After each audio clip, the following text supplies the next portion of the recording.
Live from Columbia, this is Sports Talk on the South Carolina Radio Network. Be a part of tonight's show. Call us at 800-956-7266 or email talkback@sportstalksc.com. Now, here are your hosts for Sports Talk, Phil Kornbluth, Kevin McCrary, and Tom Hayes. This one felt as good as the last three bowl games. Sort of been amazing. We've been the home team all four.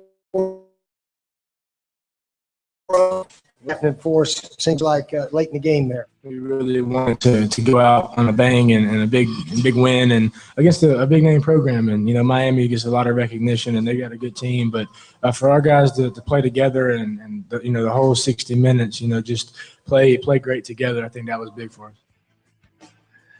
A couple of happy Gamecocks there from Saturday as USC wins its bowl game in Shreveport. Of course, the Gamecocks beat Miami for their fourth consecutive bowl win, and they wrap up a winning season of 7-6 in doing so. Right now, there are a bunch of happy Clemson Tigers. My goodness, it is now 16-0 Clemson over Oklahoma. Ben Boulware picking off Trevor Knight. Was it a tip pass? Looked like it was a tip pass. Mm-hmm. A tip pass, taking it back to the house. I didn't catch the yardage, but Clemson is all over Oklahoma. If you're not following it, Tigers scored on their first play of the game, just a little flanker screen to Artavis Scott, and Oklahoma looked like they had no idea what Clemson was doing, and he just took it to the house on the first play, made it 7-0 for the Tigers.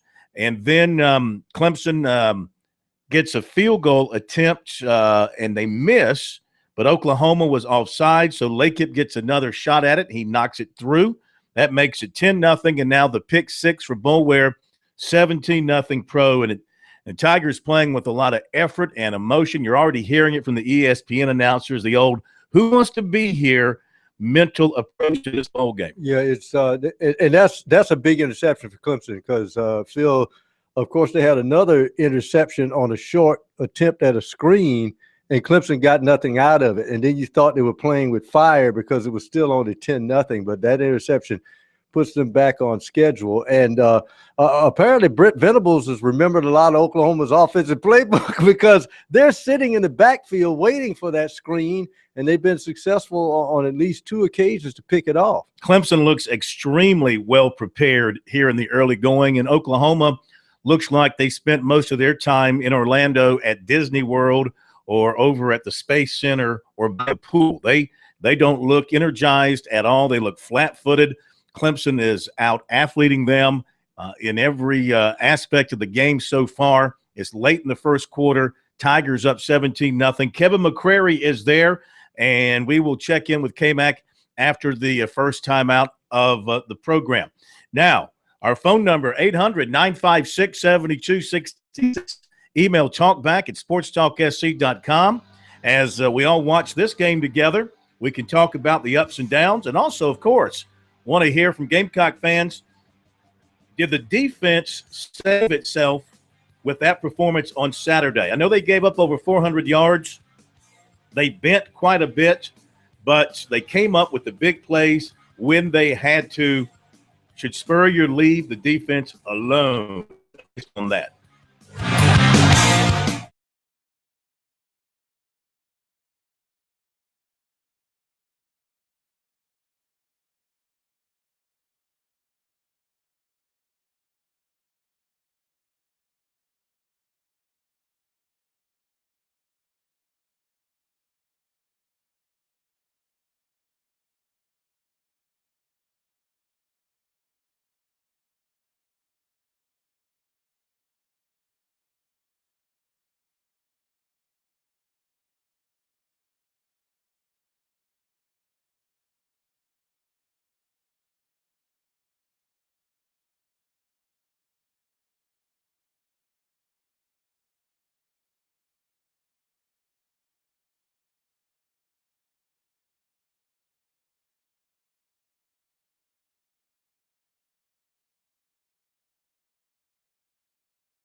And we're back. It is Sports Talk here on this Monday night, South Carolina Radio Network. Phil Kornblut, the Professor Tom Hayes at our Columbia studios down on Main Street here in Columbia, along with the state man Graham Pope. Hope everybody had a great weekend.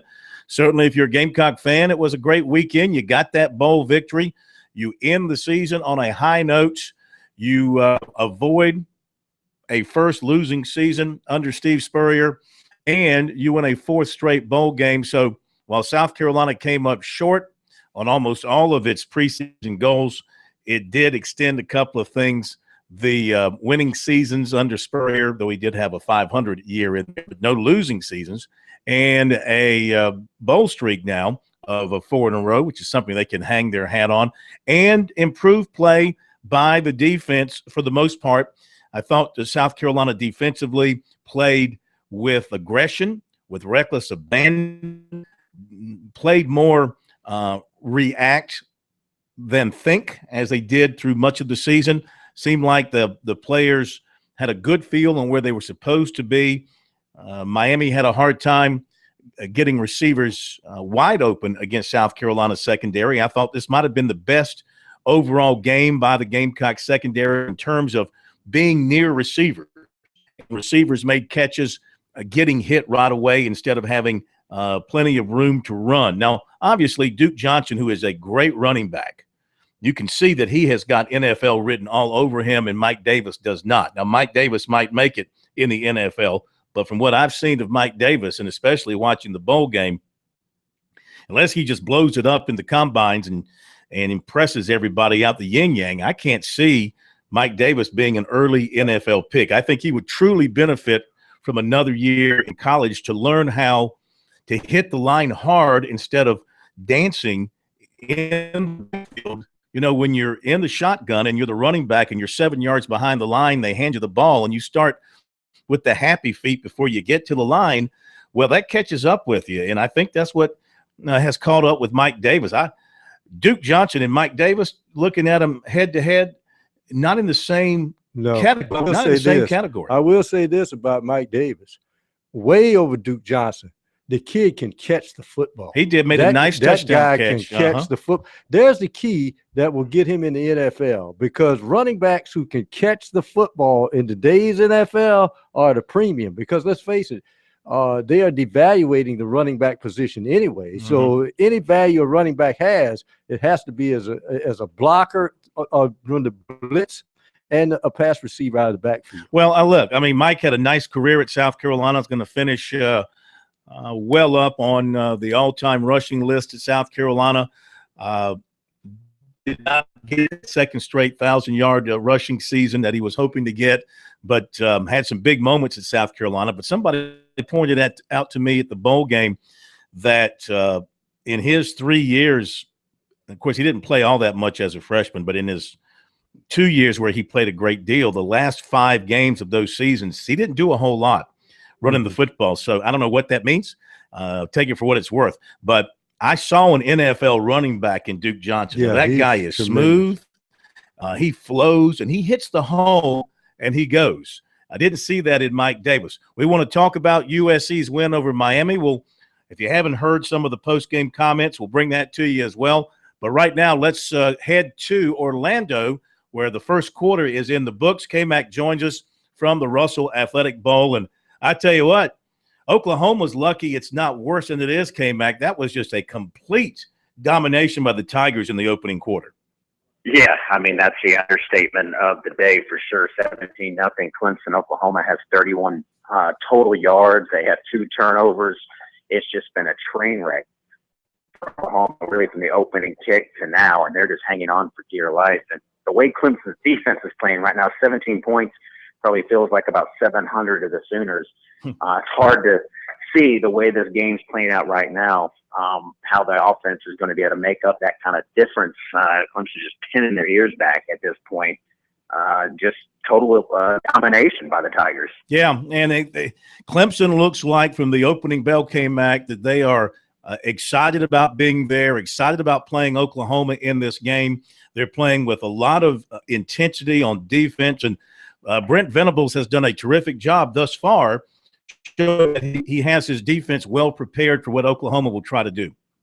Yeah, and I mean, Brent Venables, we know that storyline with Bob Stoops and Brent Venables. They didn't want to square off. They are, and this is, it's got to be tough if you're Bob Stoops, a guy that you didn't chase him off, but you essentially chased him off, and now he's got the #1 defense in the country, and he's laying it to you in a bowl game. Dabo Swinney said yesterday that they had their best bowl practices since he's been at Clemson, and sometimes you shrug your shoulders. Dabo's not afraid of hyperbole, but he said that yesterday. He said, "Look, we might go out and get our brains beat tomorrow, but we've had the best practices in terms of bowl practices since I've been here at Clemson." And it shows right now. I mean, they look like a very sharp team and a very crisp and motivated team. And Oklahoma looks like they got their feet in quicksand. Yeah. And, the defense is playing with its hair on fire, and they're playing without their best, one of their best defensive players right now, Stephon Anthony. But Ben Boulware, very early on, he stuffed the run, showed that he's not backing up for anyone, and then he gets the pick six. What a start for him. Yeah, Ben Boulware can play. I mean, he hasn't been a starter, but when he's been in the game, no matter when he's been put in, he makes plays. And I think he's going to be a good player for Clemson. Already is a good player for Clemson, and he will never back down. I don't think Ben Boulware will ever be accused of backing down. And that was just it was a bad throw. It was high off the receiver's hand, and Boulware got it. It just put his nose down and took off. I mean, Oklahoma, their fans who are greatly outnumbered here at the refurbished Florida Citrus Bowl Stadium, they're stunned. I mean, they look absolutely stunned out there. Mm-hmm. All right, one last thing. We'll let you go. If there's been any sort of flying the ointment for Clemson early on, and there hasn't been much. They have given up a couple of sacks to to Oklahoma's defense. So what have you seen outside of the first play to Artavis Scott that he broke free for the long touchdown? What are you seeing from Clemson's offense? Well, they haven't had to do a lot in terms of the passing game. They're not throwing the ball down the field. And you're right that when they have tried to do that, Stout, a little hesitant, Nate needs to get rid of that ball. Oklahoma's coming after him. But they're getting some running room with Ballman in there. And, Oklahoma's mistakes, especially now with the 17-point lead, the whole key is going to be just don't turn the ball over. Don't make a dumb play, a pick six, or a special teams play to get Oklahoma back in it, because Corn, you've seen Clemson's defense this season. It's hard to imagine that Oklahoma's just going to go out there and put a bunch of points on them. This is an Oklahoma team that's averaging 38 points a game, but they look like a team that will be lucky to get to 8 points at the pace they're going. Came back to me, what I'm looking at that's surprising me, and I think it probably surprised some Clemson fans, that the crispness in which they're getting the plays in. I wanted to see early on with this offensive coordinator system when their rhythm on offense would be the same. And it's sort of similar. I can't even tell the difference right now. No, I mean, and there hasn't really been one of those long, sustained drives for Clemson. They've had good field position. Oklahoma's made mistakes, and as we speak, extended the lead to 20-0 on a lake of field goals. So the Tigers just further adding to their lead. And but I was with you, Pro. I was wondering how it was going to work with Elliott now back up in the box. You've got a brand new quarterbacks coach who hasn't even been on the staff except for a couple of weeks, and Brandon Streeter, and Jeff's out with a new role. But I don't think anybody's going to say anything other than rave reviews right now. First play, sure, that was scripted. They had that wide receiver screen set up to Artavis Scott, who is picking up where he left off against South Carolina. But everything seems to be moving right along right now for Clemson. Offensively, they're not scoring touchdowns. They went backwards there when they had the field goal block. So, you haven't got a really good sample size yet. But with this lead now, I would imagine it's going to be very conservative play calling for Tony Elliott. All right, a 49-yard field goal by Lacob puts the Tigers up 20-0. Thank you, K-Mac. We'll catch you a little bit later on in the second quarter. Clemson cruising over Oklahoma, now 20-0, and they dominate the Sooners in this one. And you're right, what K-Mac said, the way Clemson's defense is playing, where in the world is Oklahoma going to come up with 20 points, come up with 10 points even? They look totally stifled thus far.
All right, we're back at Sports Talk Monday night from Columbia, a couple of days after USC's win over Miami.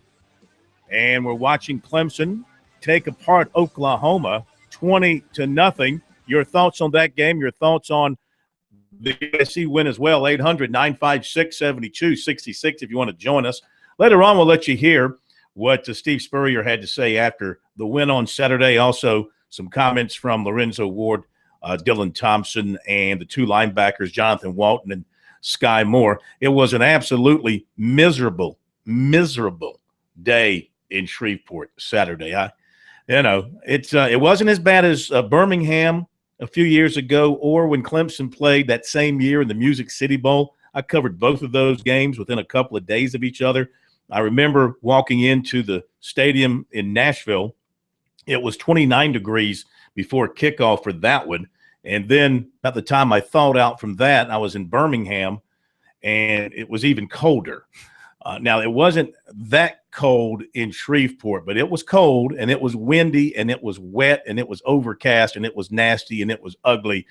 And it's an ugly town and an ugly stadium. Wow. And, well, I mean, sorry. I hope nobody from Shreveport is listening. You sound like Ric Flair talking about Charleston years ago. No, hey, Charleston is a pearl. No, but Ric Flair used to say Charleston, West Virginia, maybe. No. Ric Flair used to say they got me wrestling in that stinking county hall, and they got some ugly women. I mean, I'm sorry, I have to tell you the way it is. It's and there were maybe I couldn't see. I didn't check down below the press box to see, but if there were more than 10,000, maybe 15,000 people at that game, then I'd be shocked. They announced the attendance at 38. Oh, my gosh. No. Are you kidding me? No, I could see in the stands it wasn't that. I mean, there were 38,000 people in Shreveport at that time. They were in the casinos, okay? They weren't at the football game.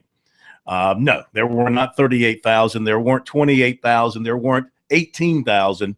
There might have been 8,000, maybe 10. Very few Gamecock fans made the trip over. Ray Tanner told me during the game he had about, what did I tweet, 3,500, I think, in the traveling party. And he said about 3,500 Gamecocks were there. That included the full band, the traveling party of the team, coaches, wives, family members, administration, et cetera, and I guess whatever fans bought tickets through the university. So, but all that said and done, Steve Spurrier was one happy person after that game because they avoided the losing season. And to him, trying to do firsts at South Carolina is what it's all about. And he got another first. First to have 4 straight bowl wins at a place that used not to go to bowl games. And when they went to bowl games, they got blown out. They couldn't win. Yeah, so he's won 4 in a row, and that gives him something to build on. And I also think that the fact that the defense did have a better overall performance, especially after settling down and holding Miami to field goals after giving up yards in the first quarter, gives him some hope for the future. Back to Mo.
Okay, we're back. Sports Talk on a Monday night from Columbia. Phil Kornblut, the Professor Tom Hayes, State Man Graham Pope, and Kevin McCrary on the road in Orlando. Of course, we're covering the Tigers just like we covered the Gamecocks. Sports Talk, your only sports talk show in the state, covering the Gamecocks and the Tigers in their bowl games. Clemson is, we're just getting ready to say the one thing they could not do is beat themselves. They're up 20-0, but there's just been a pick six by an Oklahoma lineman. There is a flag down, Pro. Let's wait and see what the flag is.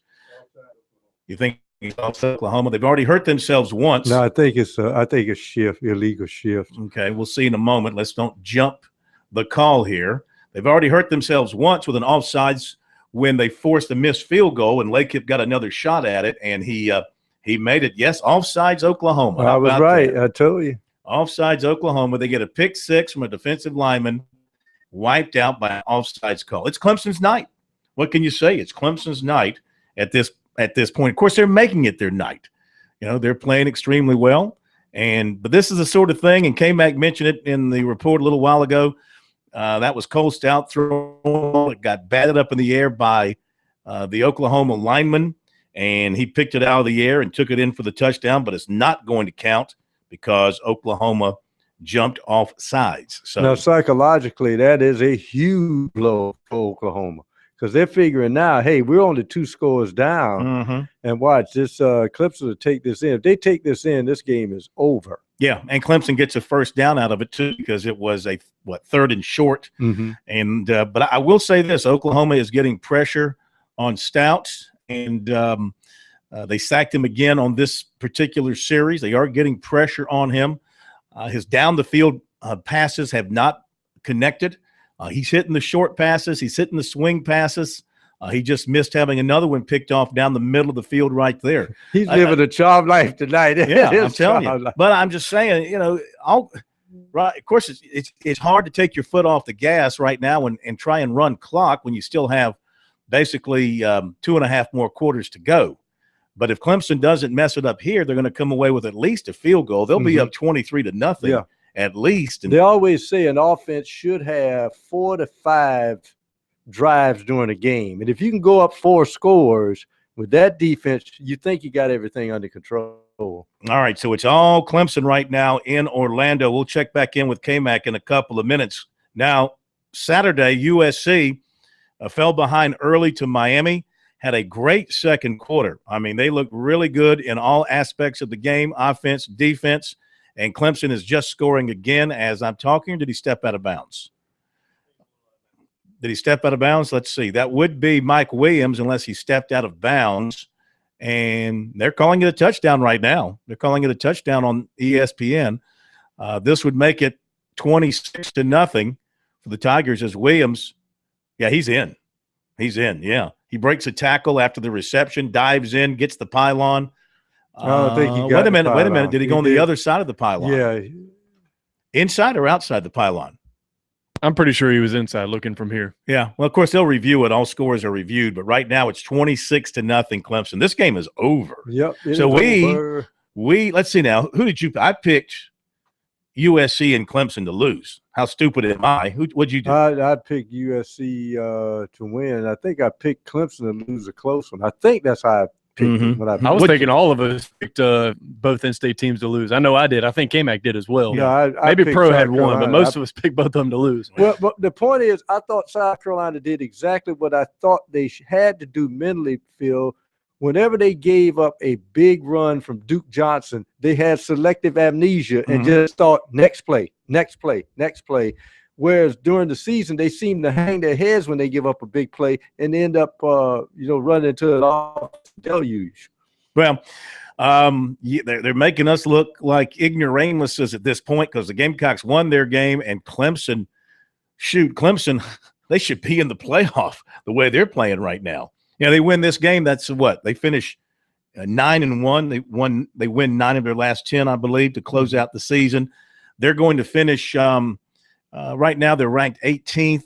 They'll finish well inside the top 15 for the third straight year. There's only 7 schools in a position to do that, and Clemson is one of those 7. And I mean, and if you're Oklahoma, you are an embarrassed football team right now. You are an embarrassed head coach. You are an embarrassed program. I mean, it's like I said at the outset, it's like you just sat on the pool all week. I'll never forget the year it was Stephen Garcia's first year as starting quarterback. Was that the year USC went to Tampa and played so poorly and got embarrassed by Iowa? And I'm sitting next. They were playing about 2 or 3 quarterbacks, weren't they? And No, Garcia got the start at the end. Is that when Garcia got the start before the bowl game? Well, anyway, sitting there next to pro scouts, and I'm listening to them watching the game as Iowa was just drilling South Carolina. And one of them said, it looked like the Gamecocks spent the week at the beach instead of getting ready for the football game. That's what Oklahoma looks like to me. It looks like to me that they wish they were anywhere they are right now, and they must have prepared that way. You just don't come out and play this badly, a team like Oklahoma with their kind of talent, unless you're just not focused and prepared to play the football game. Well, see, people have to understand, as far as South Carolina is concerned, South Carolina and Clemson, both teams in the state that tend to still feel that nationally they don't get the respect. So when they play a nationally named opponent, they're coming with guns blazing. And if Oklahoma wasn't ready to play, I'm sorry, because, Clemson is still looking for respect. Now, what surprises you is the fact that Oklahoma had the shoe on the foot this time last year when they were fired up and played a disinterested Alabama team. Mm-hmm. And suddenly, psychologically, they're in the same boat that Alabama was last year. But you know what?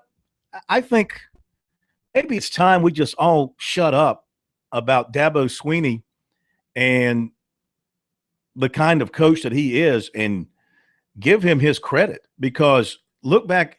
And also we need to shut up about teams in these bowl games not wanting to be there and not being ready to play. Tell. Well, but you know what? That's on you, and that's on your coach. That's on you as a player. You give Dabo Swinney credit for wanting to be there and for convincing his team that this is a golden opportunity. Now, they win this game. That means they will have beaten Ohio State, and they will have beaten LSU, Ohio State, and Oklahoma in consecutive years.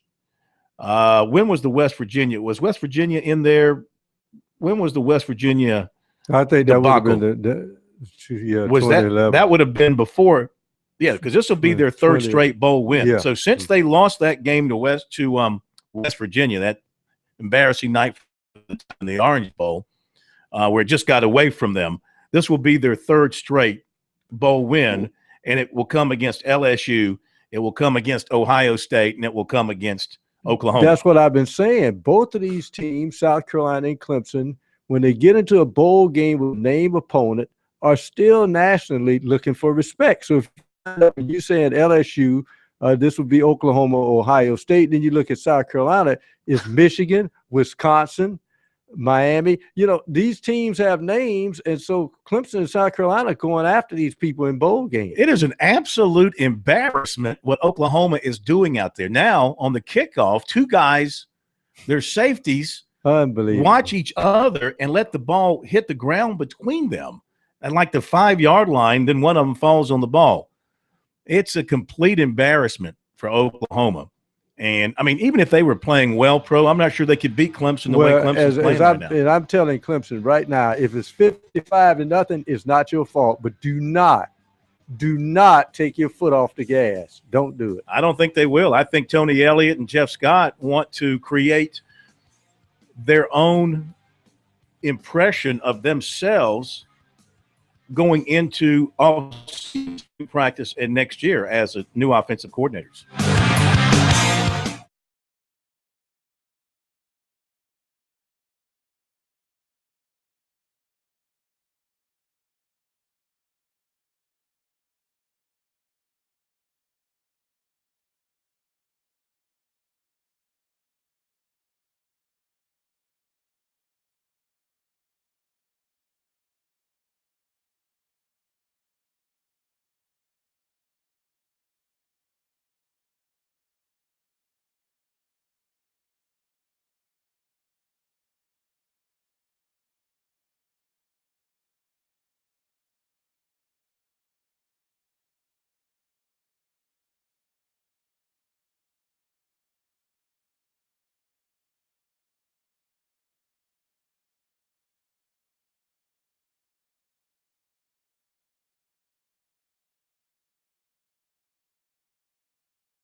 All right, back on Sports Talk. Clemson continues to hold a lopsided lead over Oklahoma in the Russell Athletic Bowl in Orlando. Tigers just forced the Sooners into a punt. It's 27-0 Clemson. Tigers winning this game in every which way possible. Offense, defense, special teams. Crowd. Oklahoma shooting itself in the head repeatedly with mistakes that have led to 17 Clemson points as we bring K-Mac back into the program. And the onslaught continues. I see no let-up in this Tiger team. No, I think Bob Stoops is looking for the reset button out there, but he can't find it. It's just an absolute catastrophe for Oklahoma. But if you're Clemson, I mean, you can go ahead and leave at halftime, check out the Magic Kingdom. Maybe they have fireworks going on at Epcot. There's a lot of things you can do because this game, it's all over but the shouting at this stage in the game, the way Clemson's dominating on defense. They're controlling things offensively. Oklahoma, they can't even handle kickoffs at this point. And they've done a little bit of everything wrong out there. It's just a stunning performance for the Sooners. You were there, of course, the last few days covering the teams, primarily Clemson, but you were there yesterday for the final press conference with Stoops and Sweeney. Did Stoops sound like he had a team that was prepared to play? You know, he did, and Stoops isn't a guy that's known for being bubbly with the media, shall we say. So he's always kind of tight-lipped about those things. But they thought they had a team ready to play, and I think this is an 8-4 Oklahoma team that had a lot of expectations going into the season. They beat Alabama in the Sugar Bowl last year, and everybody thought this was a team that could make a run at the national championship. But they have not performed like that today. Now, we need to give Clemson some credit, especially defensively. I mean, they just really brought a great game plan, came out, forced a 3-and-out, and had a good play call to get Scott free on a screen pass to start it out and threw the hammer down. So it's really easy to start trashing a team that's getting blown out, you know, without giving the team that's doing the blowing out credit. And I think Clemson deserves a lot of credit for how they're handling this right now. I think the game plan was perfect. Obviously, they wanted to give Cole Stout as much help as they could, and they're giving him numerous short fields, and that's all to the good for Clemson and their offense. Bob Stoops' teams came back only get fired up if they play SEC schools. Bob Stoops has been hammering the SEC, the SEC. Yeah. Take care of the ACC for a change. Right. Well, he's done that. I mean, this will only be the second ACC team he's ever lost to. Miami's the only other one. 3-0 against Florida State. He's 6-1 against the ACC going into this game. So he's had his share of wins over ACC teams. But this is a Sooner team that, just did not look prepared, and they've had some opportunities. They had, Stout, they're winning despite Stout. He's not playing great out there. I don't think he's not going to win the offensive MVP. He was very fortunate that he had an interception that was returned for a touchdown brought back because of an offside play, which is pretty much par for the course for Oklahoma. I think that series summed up the Sooners' night as much as anything. I mean, they have a 4th down and 3. Clemson's going for it. They get a tip at the line of scrimmage. Defensive lineman catches it, runs it back for a touchdown that would have made it 20-7, but Sooner was offside. Clemson gets a first down. They end up scoring a touchdown to go up 27-0. That's the night it's been for Oklahoma. Yeah. One mistake after another. We mentioned earlier, mistakes like that, 17 points combined going against them. So it's been that kind of night for Oklahoma. They don't look prepared at all from the very beginning. It looked like they didn't have a clue how to defend Clemson's screen game over there, and the two defenders kind of stood flat-footed, and Scott just blew by him. And then this most recent kickoff, 2 guys let the ball hit the ground right between them, K-Mac. Just another error in a comedy of errors by the Sooners. Yeah, Bob Stoops is going to be facing some hard questions from the Oklahoma media, certainly. And that was just bad. I mean, they haven't done anything well out here from the opening kick to now, and they're going to be down big going into the half here, at least 27 points, if not more, depending on what happens, though. And we'll see if Oklahoma can get anything going offensively. They're going to get the good field position here after a short punt, my opinion. The Sooners, they don't get the ball to start in the second half, guys, as we know. But there's a lot. Normally, you'd say there's a lot of time, and a team can make a comeback. But the way this thing's going for Oklahoma, it's just hard to imagine they're going to put together enough offense to do anything. This is a team, guys, that averages almost 39 points a game. You are facing the number one defense in the country, however, and they are playing like it. Oklahoma will get the ball here with 2:30 to play in the half in decent field position after a bad punt by Pinion. Thank you, K-Mac. We'll catch you in the next hour. Back in a moment.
Now the Clemson defense comes up big again. Oklahoma finally had a little something going after that punt. They got a 19-yard run by Perrine. They carried to the Clemson 24, then an incomplete pass, and then on the next play, Perrine fumbles after being hit by Grady Jarrett, and I think Grady also recovered the fumble. Did. And Phil, the play previous to that shows you why you have to have speed at linebacker.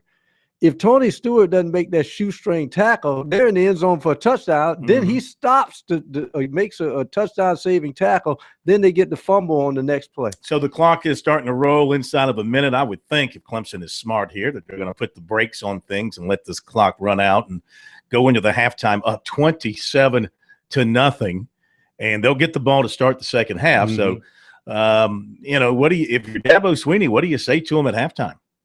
Stay out there on the field till they start the second half. Don't go in the locker room at half. Yeah. Just keep doing what you're doing. All right, a couple of other things.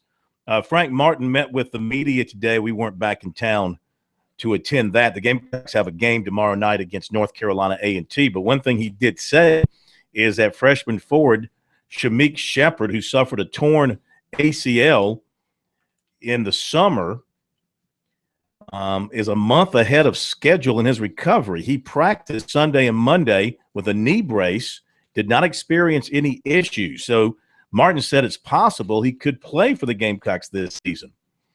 They had him on track to redshirt. But they tested him on December 22nd, and that testing showed the injured leg was stronger than his good one, according to Martin. So the doctors have told Martin they could turn Shepherd loose a little bit when the Gamecocks return to practice. They could turn him loose a little bit when they return to practice. And Martin said that he's not going to expose him to burn a year of eligibility to play 8 or 9 games. He said right now he's got an opportunity to have 20 games of basketball. So It'll be up to Shepard's family whether or not he plays this season. That is what they're going to do. So Martin said that all indications seem to point to Shepard traveling to Brooklyn with the team for the January 3rd game against Iowa State, and they'll see what happens from there. So that's some good news for them. Yeah, that's going home for him, going up to Brooklyn. Phil, it's interesting the way this basketball team is right now. When you get into conference season, you want all hands on deck. But the way the chemistry of this team is now, for Shameik Shepard, is there any room at the end at this point? Yeah, well, if he's good, he can help. They'll find room. Clemson women won today over the New Jersey Institute of Technology ladies, 64-47. Clemson women 8-0 in Little John Coliseum this season for the first time since 1998, 8-5 overall, and they've won 5 in a row going into conference play, which begins Friday night against Virginia Tech. Shelby Davenport led 3 Lady Tigers in double figures with 15 points. She also had a season-high 6 boards. Top of the hour break. We'll be back.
Live from Columbia, this is Sports Talk on the South Carolina Radio Network. Be a part of tonight's show.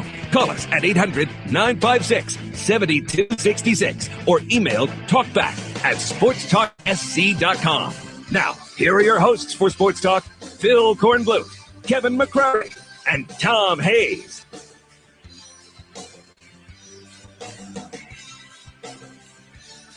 All right, they've gone to halftime, and Clemson is all over Oklahoma, 27-0 in Orlando in the Russell Athletic Bowl. Here is a little bit of what Dabo Swinney had to say to ESPN's reporter, Janine. What is Janine Edwards, I think it is. Janine Edwards. All right, here is a little bit of what Dabo said to Janine Edwards as he was heading off the field. The tempo on the opening possession. We created 3 turnovers. We scored on defense, and then offensively, man, Cole Stout's playing great. We're taking what's there. We got to get a little more going in the running game, but good first half. But we got a long way to go. Listen, this is a national championship caliber football team we're playing in Oklahoma, and we're going to have to play, equally as good in the second half. All right, Dabo Swinney, listen. I am never again going to criticize Dabo Swinney because the guy has a knack for getting his team up and ready to play. And I say that, and of course, I don't really mean that. We'll always criticize Dabo. We'll always criticize Spurrier when we think there's reason for criticism. But, across the country, and the odds makers had Oklahoma as the favorite here. And, I looked at Oklahoma. I looked at Clemson. Probably didn't give Clemson the respect it was due. I looked at Oklahoma, saw Trevor Knight coming back, really good quarterback, the big running back, a big offensive line, talented defense, which is really good against the run. And, they haven't lived up to those expectations, while Dabo and his coaching staff, they have gotten their team ready to play. Well, see, it's incredible how I've always felt that a team that has some sort of adversity going into the bowl game actually has the advantage. And I've always believed that ever since I guess I was a teenager. Remember when Lou Holtz kicked a bunch of guys out of the bowl game at Arkansas? Yeah. And people were saying the Orange Bowl. Yeah, and people said there is no way this team can be, and I think it was Oklahoma they blitzed that day. So when you have some adversity, and Clemson didn't have Deshaun Watson, they said, look, we're going to win this football game with Cole Stout. He's going to go out a winner as a senior starting at quarterback. And Oklahoma just thought that they were going to roll the footballs out, or so they thought, and the shoes on the other foot. Clemson looks like the dominant team, but Dabo, I don't know about a national championship caliber team, because if they're a national championship caliber team, what does that make you? You must be intergalactic champion. Now listen, Dabo's smart, and so by building up Oklahoma as a national championship caliber team, he's planting that seed in people's minds that, hey, we're beating a really good team here. The fact that they're getting beat 27-0 is not because of them, it's because of us. That's the point he's trying to make. Some of the stats: Clemson with 197 yards, Oklahoma 72. Ooh. As far as a couple of the individual stats to look at, if I can find them here very quickly before the break, I would tell you Cole Stout, 16 of 20, 184 yards, 2 touchdowns.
Yeah, Cole Stout getting it done in the first half for Clemson. 16 of 20, 184 yards, 2 touchdowns.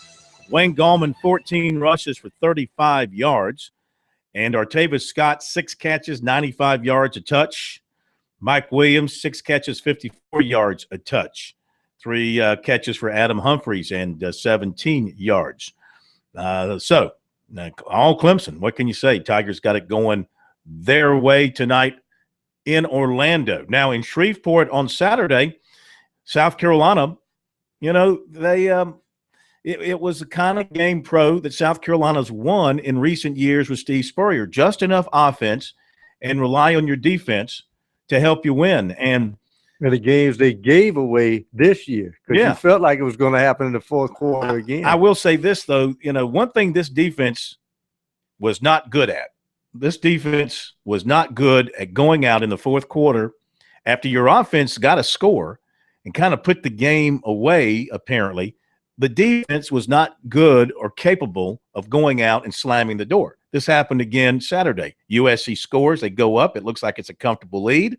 And Miami goes right down the field, bing, bang, boom. They're in the end zone. Surprisingly, Miami kicks the ball off deep to South Carolina. They probably thought they could stop them and get the ball back. And this time, the offense responded. They got that big first down. Mike Davis got the first down for them. They were able to run out the clock. So I'm not going to crown the Gamecock defense as Clemson's. They're not in that category, but they certainly played better. I thought the linebackers, Moore and Walton in particular played extremely well. Keep in mind they were playing without David Johnson and without J.T. Surratt, and I'll give you credit. Going to give you some credit. It pains me to do this. Cedric Cooper, he did put on some pressure. He did push the offensive tackle back into the pocket. I wouldn't lie to you, Colin. And they were able to affect the quarterback with pressure from their front four.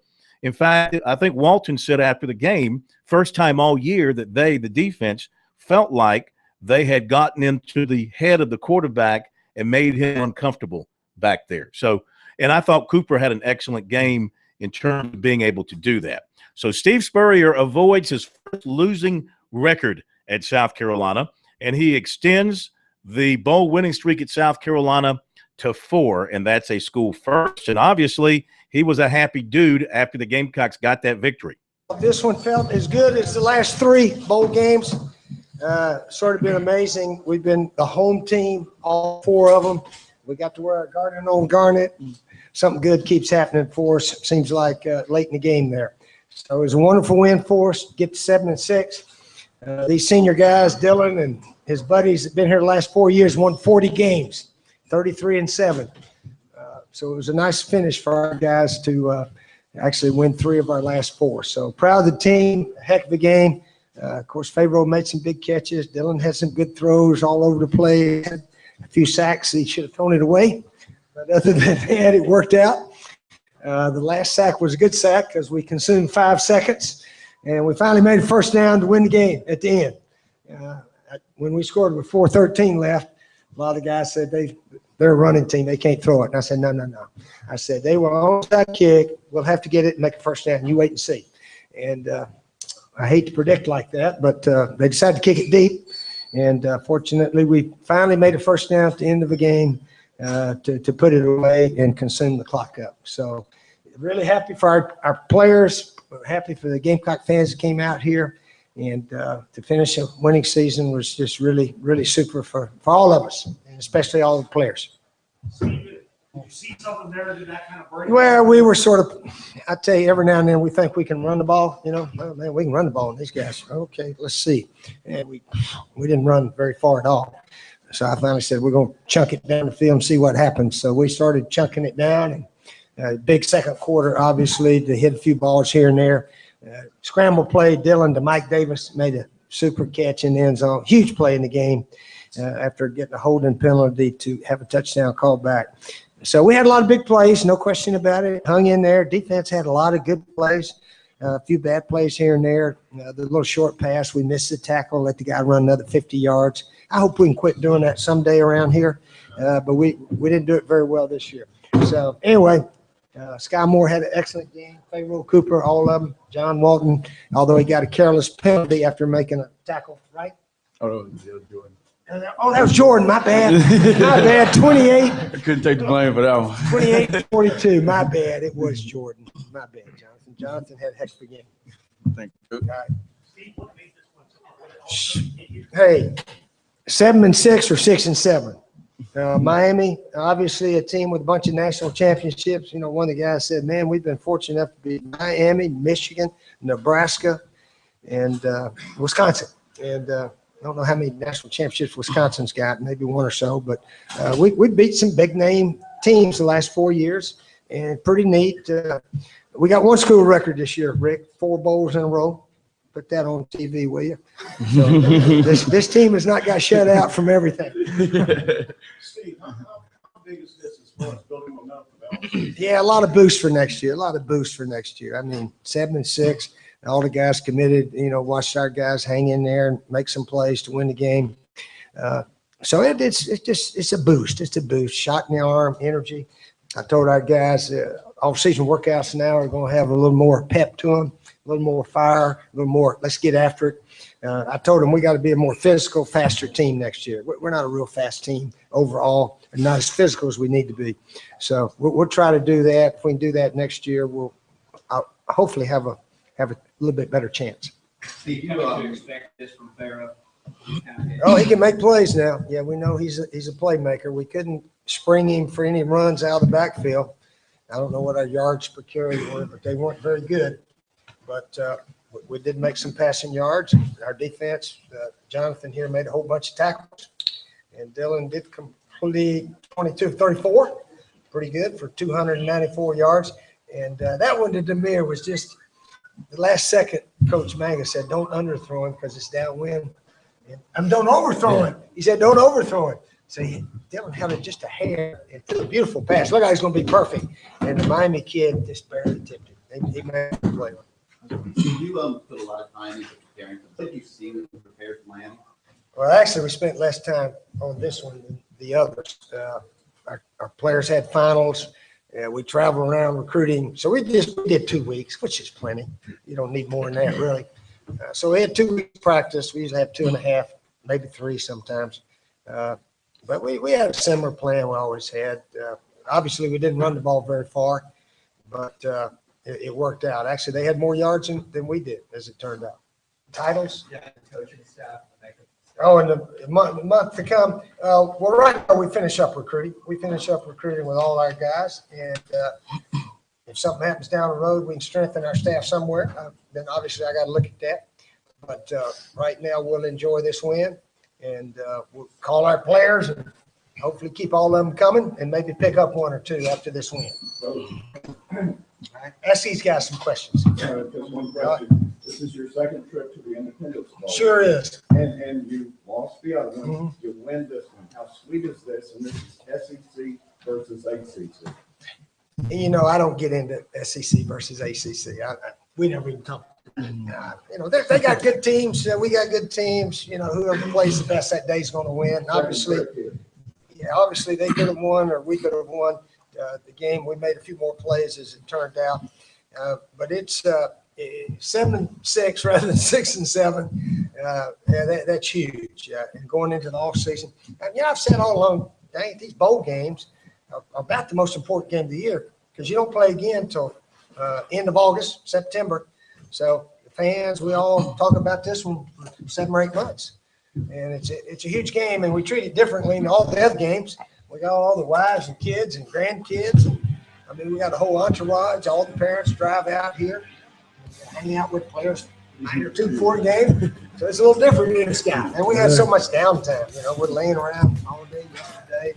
In the regular season, we don't lay around all the time. But still, you come out and play. These guys are ready to play. They really wanted this one. So I'm really proud of this team right here. Really proud of these guys. Steve Spurrier, we'll talk about what he had to say coming up.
All right, underway, second half. Just getting underway. Clemson up 27-0 in the Russell Athletic Bowl. So you heard what Spurrier had to say, Pro. What did you take from his post-game comments? Well, he's always liked to win a bowl game. And he's right. Things are upbeat when you win the last game of the season, no matter which one it is. But I thought the key is if any team in the SEC needed a win during this bowl season, it was South Carolina, because I think the fans have gotten to the point now where if any little thing happens, they panic. Mm-hmm.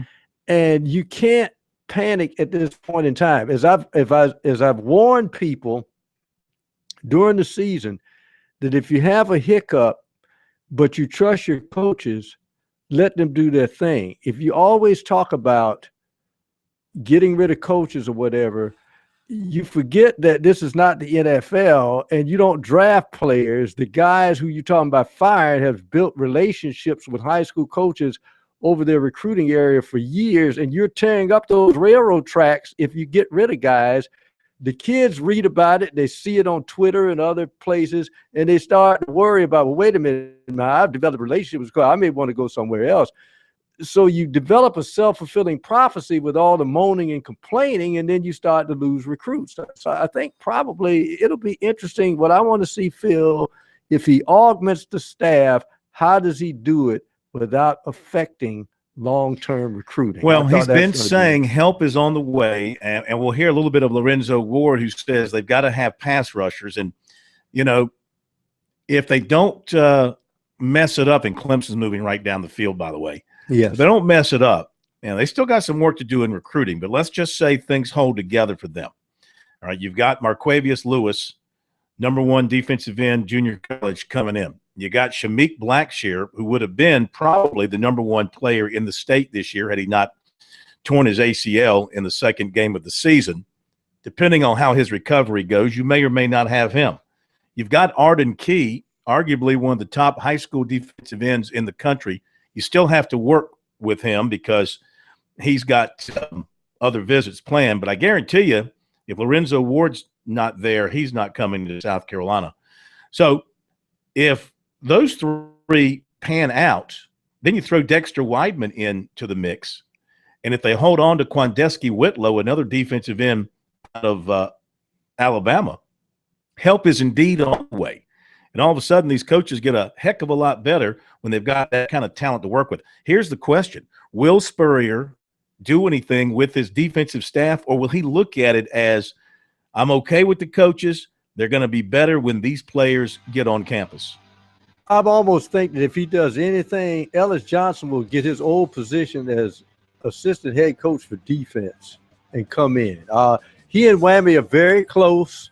And that wouldn't affect Whammy as far as psychological is concerned, because they both worked with each other for so long. So I think that's the big key. It will affect somebody, because somebody will have to leave.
Plays that they got to get down there, we was not in the right place, and when we played assignment football, we was pretty good. When we weren't, they took advantage of it. So a couple plays got out on us because we.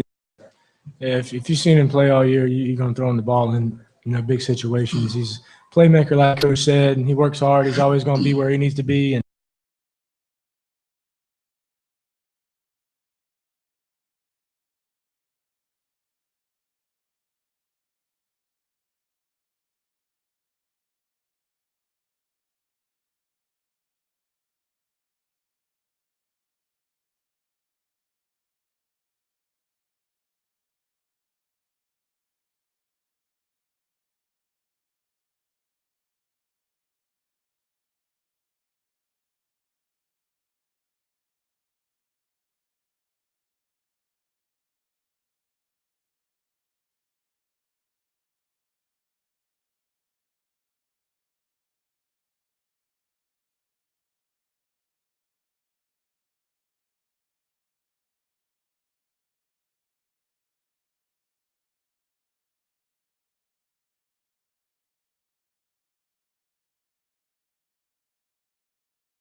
All right, Oklahoma could do nothing on that possession. They were backed up deep, and they punted away. Clemson will have the ball in good field position to start this drive. Tigers are up 27-0. They lined up for a field goal, and then they shifted into a punt formation, and Lake hit a rugby-style punt that rolled out of bounds at about the, 10-yard line or so, 12-yard line, pushed Oklahoma back. They couldn't do anything. Stephon Anthony came into the game for the first time, replacing Ben Boulware. How do you take out Ben Boulware, who's making plays all over the field? But, of course, Stephon Anthony deserves to be in there, so he went in after sitting out the first half with a suspension. Now back to South Carolina's win over Miami. Much maligned defense. Did a better job, no question about it. Played well enough to protect a lead, barely. But also played well enough, especially in that second quarter when the Gamecock offense got things going. The Gamecocks had over 200 yards in the second quarter. They scored 17 points after being behind 6-0. I'll say this about the defense. They got off to a shaky start, gave up a bunch of yards, but they bowed their necks inside the red zone and forced Miami to go for short field goals. So instead of it being 14-0 and maybe being out of the game, it's 6-0. It gave the offense a chance to kind of get their wheels under them. They got it going in the second quarter, scored 17 points, and they never trailed from there. Here's Lorenzo Ward after the game talking about just that, the fact that they had some issues early on, but they were able to recover. The place that they got to get down there, we was not in the right place. And, when we played assignment football, we was pretty good. When we weren't, they took advantage of it. So a couple plays got out on us because we didn't get in our gap. And but the guys, as they say back in the old football, bowed their necks and kill them to field goals. Well, again, it's for the players. We do this for the players. We try to coach them hard every week, and they did a great job responding, especially losing. We actually had two starters that didn't start this ball game, JT and David Johnson, and so we were shorthanded up front, but I felt like those guys played well, and for the most part, they held their gaps, and the guys in the perimeter did a good job for the most. Well, they have a great running back. They do a great job running football. They actually changed some plays and most teams do that when you have a longer time to prepare. And it was a big stress zone team. Personally, I'm glad they changed the plays because Duke Johnson, you give him a seam, he's real quick. He can stop and change direction and take advantage of it. But they did a good job of trying to outflank us in the boundary, and then we tried to make an adjustment to it, and the guys did a good job of doing that. And we had some plays that we won first down. When you win first down, you got a chance. And when you put them behind the stick, we felt like if we had a chance to win the ball game, we had to slow the run down and then affect the quarterback. And I thought we affected the quarterback early. We missed some tackles. I think the biggest play was, they was throwing the ball to the sideline, which was okay. Because if they take, as Coach said, 3 minutes off the clock instead of a minute and a half, then we still got a chance to just run the clock out like the offense did. But we had some missed tackles. We had a 3-deep coverage, and they threw the ball to the tight end, and he ran for maybe 25 yards, something like that, after the catch. And so we can't have that happen.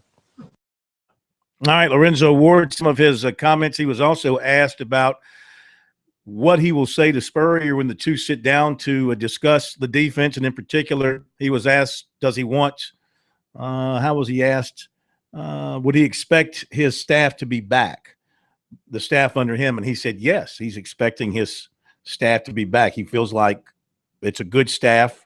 He likes working with them, and he expects and probably hopes that the 3 guys that work behind him on the defensive side will be back. But he said that's also up to Spurrier to make that decision, so they'll wait and see. Of course, Spurrier not going to do anything until after recruiting. And, is that right or wrong? I've never liked the fact that coaches wait until after recruiting to fire assistant coaches, because it's not fair to players that they're recruiting. They're expecting to come in and either play for that coach that recruited him because he's their position coach, or at least have a friendly face and somebody he's comfortable with.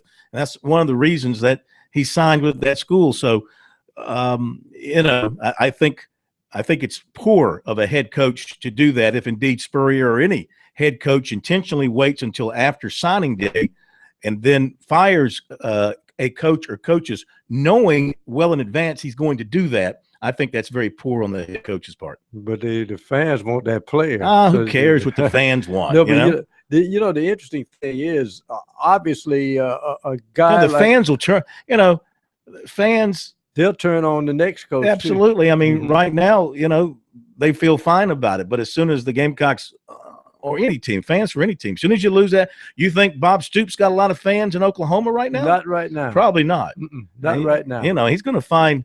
I mean, listen, he's a great coach who's built a wonderful program, or helps us revive a program at Oklahoma. He didn't build the program. Oklahoma was built, decades ago. But he revived it from some doldrums, won a national championship. But really, what's he done since he won the national championship at Oklahoma? I mean, he's had good teams and good records, but slipping and sliding here of late. Yeah, the interesting thing is, obviously, and he's lost to Oklahoma State a few times during that time, and Oklahoma State is no slouch now, and Texas is going to build in the Big 12. Charlie Strong did not take over that program to just keep it mediocre, so Texas is going to be. West Virginia isn't going anywhere, and Kansas State always looks solid. Baylor, TCU. It's going to be tough on Oklahoma. It's not as easy as it once was. When those days when Oklahoma, Nebraska, they just beat everybody else. It was the Big 2 and the Big 8 and then the Big 12. But now Oklahoma has some competition out there. But, getting back to South Carolina, I think one of the things that fans especially have to remember, Corn, is that a coach, unlike a fan, does not make a change for the sake of change. If there's any staff changes to be made, it's because there's somebody that Spurrier thinks is better to upgrade. If they think there's some coaches out there that's not any better than the ones he has, he's not going to make any changes. So availability of a coach or coaches is also in the equation if any changes are made. Well, there's a lot of coaches out there looking for jobs. Yes. And there will be more, and there are good coaches out there looking for jobs. And we'll see what Spurrier does. I mean, he certainly felt pretty good about the defensive effort on Saturday. Kind of felt like those guys stood up and were accounted for. we'll see if he decides to stand pat or if he decides to make a move or two. Real quick, I want to get to Dylan Thompson, some of his comments after the game on Sunday. Of course, he was pretty doggone good once again and helped lead the Gamecocks to that victory over Miami. And here he is talking with the media after the game and talking about Pharaoh Cooper first and how big Cooper was and what a terrific player he was all season. Yeah, if you've seen him play all year, you're going to throw him the ball in big situations. He's a playmaker, like Coach said, and he works hard. He's always going to be where he needs to be, and just he's a great player. He's humble and he works, and guys like that, they deserve balls, and coverage worked out too. I mean, Coach called a play in and worked out, made a heck of a play down there in the red zone. That was probably one of the bigger plays of the game, and he's done that all year though. So he's a great player. Everyone knows that. Really big. I think, you always say every game's the same, but to go out for the, seniors, obviously, but then for the guys coming back next year, John, Sky, they'll be leaders, and the rest of the guys, just to have that momentum going into the offseason, to know that, you just got to do your job. Whatever that is, whatever it looks like, just do your job, and everything will be okay. And that's what I think we did today for the most part. No, I think we just wanted to finish on a high note. I think that's cliche saying, but we really wanted to go out on a bang and a big win and against a big name program. And Miami gets a lot of recognition and they got a good team. But for our guys to play together and the whole 60 minutes, just play great together, I think that was big for us. All right, from one senior quarterback to the other, Cole Stout runs in from 5-6 yards out. 34-0. A carnage. Can we use that term? It's a carnage. You feel good for Cole Stout. He's going out on top. You feel good for Dylan Thompson. He goes out on top. This USC class of seniors, they won 40 games, second most in USC history. To the previous senior class. That's exactly right. So a lot to feel good about since Saturday and tonight.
All right, quickly, one final check-in with K-Mac in Orlando. This one's over, K-Mac. Go ahead and write your final story. Put it to bed. 34-0 Tigers.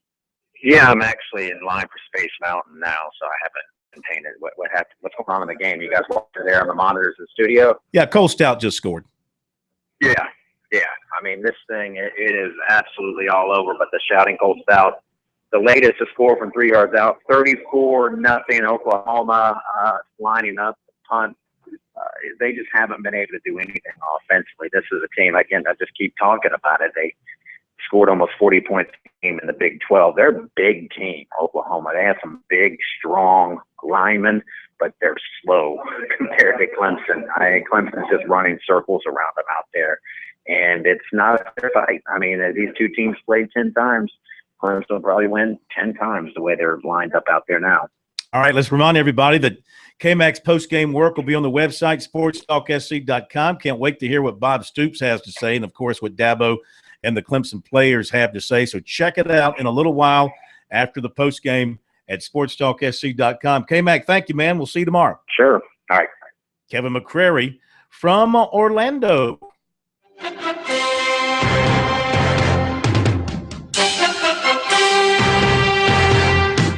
Newton to run. To the 3, to the 2, pushing, shoving, close to the goal line. Touchdown. QB power. QB power, man. You can't get no better than this. This is QB power. You're going to go ahead and lead with Tolbert to the right-hand side. You're going to pull Norwell, who's a nasty man, I might add, and he's just going to take the linebacker and deposit him in the back of the end zone. QB power. My goodness. Sounds like a new energy drink. QB power. Boy, welcome to the playoffs again, Mick. It's becoming old hat for the Panthers. Good gosh, Corn, can you believe it, man? It's unbelievable. Excuse me, it's unbelievable. Yeah. And it's a testament. I mean, this team has put an example, a living, breathing NFL example out there for anybody who cares to pay attention of the indomitability of the human spirit, the power of hanging in there, not getting negative, not tweeting, chatting, blogging, posting negative things. This team stayed a team and has survived this crazy division to go to the playoffs. Absolutely. And for people who want to complain that you're in despite a losing record, well, that's the way the format is in the NFL. And I remind everybody, 5th, 6th, 7th, 8th, 9th place teams from college conferences get into the NCAA basketball tournament. Well, right? actually, it's 0-0 now because of the playoffs. Yeah, so, you won 4 in a row. You did what you had to do. You went on the road. You dominated. You got the win. I got to believe people are going to be scared to play the Panthers, unless, of course, you're the Packers. Yeah, I'm glad you put that asterisk in there. I agree with you, Corn, and Pro. I think that the Panthers are a little bit of a handful right now. We've gone from 3-8-1, flying back from Minnesota, 2 block punts for Tuggies, people thinking that this is just the sky is falling in on you, to now not only getting into the playoffs, but being a team that I don't think a lot of teams want to take on right now. Now, when you look at the Cardinals, interestingly enough, of course, they won't have the number 1 quarterback. Ron Rivera doing a little extra homework to see what Arians will do with his offense now that he has an inexperienced quarterback at the helm. No doubt. I'm talking to you from the stadium now. We got Panther Talk in a few minutes. All the coaches' cars, excuse me, are still there. Still there. God, sorry. It's enough to get you choked up going to the playoffs. But the work is on Arizona, and Bruce Arians is a really, really brilliant coach. I mean, they'll have a great plan. The biggest slicker game in the world would be for the Panthers to fall for this dark horse Cinderella. Up next will be Seattle after you win this game. That's the surest thing in the world to get you beat the first playoff game. If I'm not mistaken, I believe the Panthers' turnaround correlated with that visit to Columbia. It was about that time that you guys started to win and put this thing in high gear. Well, Corn, I hold your show to a higher standard than superstition, mysticism. But at this point, we'll take anything. So if we need to come back down to Columbia to keep it rolling, let us know what time to be there. The Columbia Kiss. Real quick before we let you go, health of the team going into the playoff game on Saturday at 4:35 kickoff on ESPN. You come out of the game in pretty good shape yesterday? Not bad. Yeah, A.J. Klein and D'Angelo Williams are the 2 that Coach mentioned at his press conference today. So So the Panthers are in pretty decent shape considering the physical blistering they put on the greatly yesterday. Well, hey, good luck, and we'll talk to you Monday night, regardless of what happens Saturday, if you're available Monday night. And hopefully we'll have some more. Hopefully we'll have some more football to talk to you about. Me too, Corin. Thanks for having me on. Great hearing your voices. You too, my friend. Take care of that cough. The voice of the Panthers, Mick Mixon, of course. You Panther fans, he's got his show coming up with the Panthers around the Carolinas after this show. I'm sure it's carried on some of our stations. We thank Mick for being with us, and we'll be right back.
$34-0 Clemson leading Oklahoma. We're rolling inside of 5 minutes to play, third quarter.